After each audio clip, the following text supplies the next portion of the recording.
Hey, hi guys.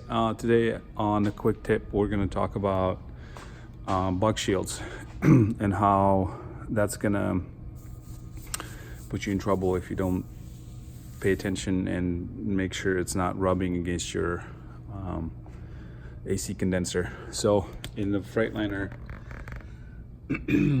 as you can see, this one's a newer one and it looks fine, but if you actually take it and look at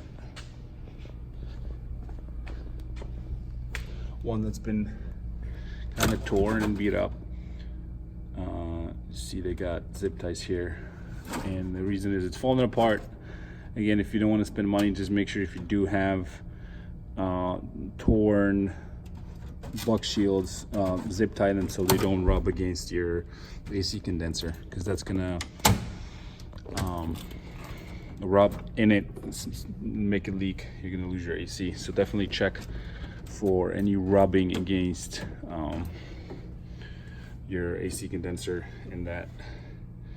On any really models with the buck screen, you want to make sure that it's not hitting right here, because that'll be expensive.